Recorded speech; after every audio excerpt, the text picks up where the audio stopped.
Have you ever been in a position where you've tried everything that you've ever known and it just doesn't work?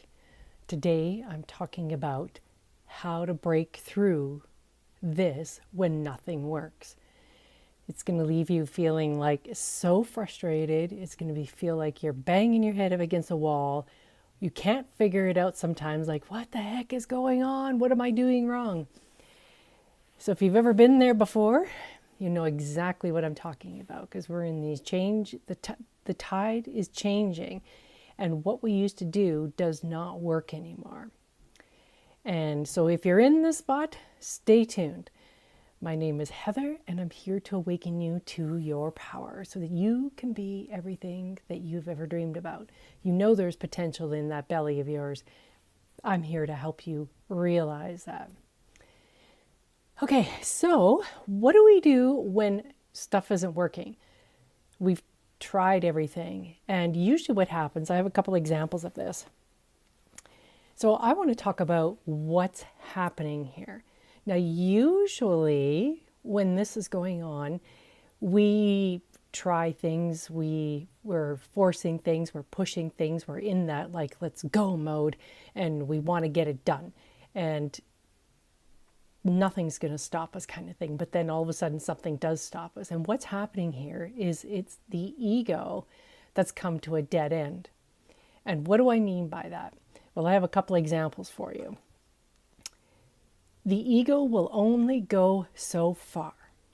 It'll carry you a little ways, but it's going to come to a dead stop. And then this is the position that we're in.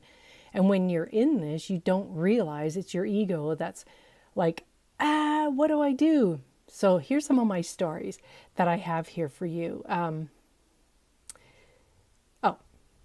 mind the stories. That's coming in a second here. So yes, we end up controlling everything. We end up forcing things.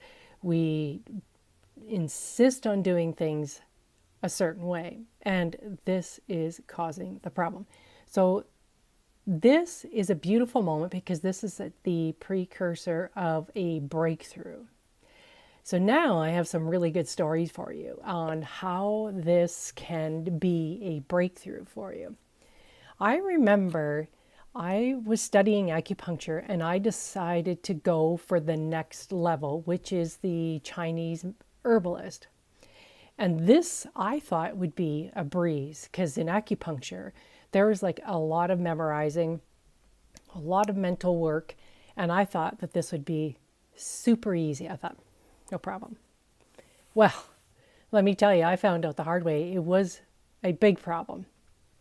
My first exam, like I thought I was studying the way I normally did, and I was doing all the things, and when I wrote my first exam, I actually failed it. I couldn't believe it. I was like, whoa, now what? I really struggled with this one, and I didn't know what to do because I was so used to my mind actually carrying me that it was actually failing me. So what I had to do, because like in this stuff, I had to learn the Chinese names for it, and I had to learn the correct spelling, and I had to be able to relatively say it somewhat properly, even though that's pretty difficult. But what the problem was, is that I needed to learn this. This was super crucial so that when I ordered herbs, I knew exactly what I was getting in case I ordered the wrong one and then caused a mishap in a herbal prescription. So this was pretty critical. And I was like, now what do I do? So what I had to do to actually engage the other side of my brain to actually help things like to stick and to remember was create like little verses, like little nursery rhymes kind of thing, and little stories to help me remember what this particular thing was.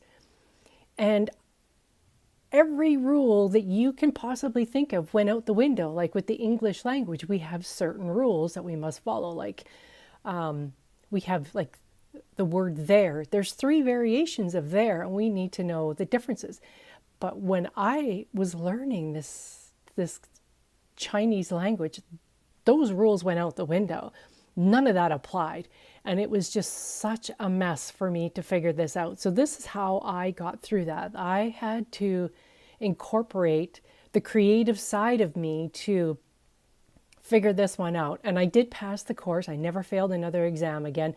I got through that whole year doing it this way. Now that was a big teaching moment. I learned so much from that. It was incredible. It's literally the point where you have to try something else. Like I was in a position I had to, or I was going to fail the whole thing, or I'd have to drop out. The next thing that I had, it was just so brutal. So when you're learning and things aren't working the way that they used to or how you normally, we're going to have to learn a new way to do things. And that was such a big kick in the pants for me, that learning a different way is something that I needed to do. Now the next thing too, another way that these we only carry you so far is like, let's say you're trying to find a job. I distinctly remember this. I was trying to find work and I don't remember the context of it, but I just knew what I was doing, what used to work wasn't working. And I was like, what is going on here? So what I had to do was I really, really had to try things a different way. Like instead of just like the old way I used to do it, I believe was like word of mouth. I would just talk to people, and in my industry, when I was with the horses, that would work. Then when I left that industry, it didn't work anymore. So I had to learn new things. I had to learn new skills to be more employable, that kind of thing. So there's another learning curve there as well. So the new skills being transferred over, that kind of thing. So it's funny how life always gets you into positions where you need to learn something new, see the other side of the coin. Instead of seeing things one way, flip it and see it a different way. And that is pretty crucial. So the next thing I have here is shifting your energy. This is how we can shift all of this and get us out of this stuck spot, because we essentially get stuck here and we don't know what to do because everything that we've ever tried doesn't work anymore. So we're like, what do I do? And what we need to do is shift it. And we can shift it by asking ourselves, what do I want? What do I want? We can sit with that for a while, figure out what we want. We can try different experiences and see what we like out of that different experience, whether that means traveling, going to the mountains, going to the ocean, maybe going to another part of the city. Just experience different things to see what we actually like, just to break up that stuck energy. We can do an energy clearing session with somebody. One of my things that I like to do is, if I'm stuck, I like to look at what's the opposite of this. Like, is this being stuck, is this true? That's another thing that I like to ask myself. Is this actually true? What's my next move here? And I always ask the universe, like, what is my next step? And believe me, it delivers. It always shows you your next step. So find things that you love to do, experiment, become more aligned to what you actually really, really love. And when you find that thing that you really, really love, that actually makes a big difference, because then it just kind of ripples out into everything else that you like to do. Especially when you're like in anywhere in your life, in your relationships, in your relationship with your clients, like in everything. So find something that you really love and shake it up and do more of that. Yeah, that's basically everything I've got here. And the most important thing here is asking, what do you want? And go from there.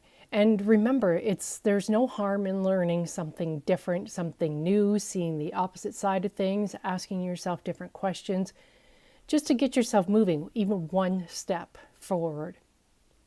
And those are all the things that I did when I found myself encountering those places when my ego couldn't carry me any further. I had to really shift. I had to really figure out what was going on, like try to understand what was happening. So there's a huge level of frustration there. And that frustration is your first indication that you're not on the most aligned path that you could take. And you're going to know the difference. Like if you're on your aligned path, you're going to feel pretty excited. You're going to feel pretty alive. You're going to feel like you've got the juice and you can go all day, even if that means it's an hour. So that's what I did. I'd love to hear how you faced your challenges in this sense where everything you try just doesn't work anymore. And you had to find a new way of doing things. And how did that evolve into where you are today? I'd love to hear it in the comments below. And I believe that's everything I have for you today.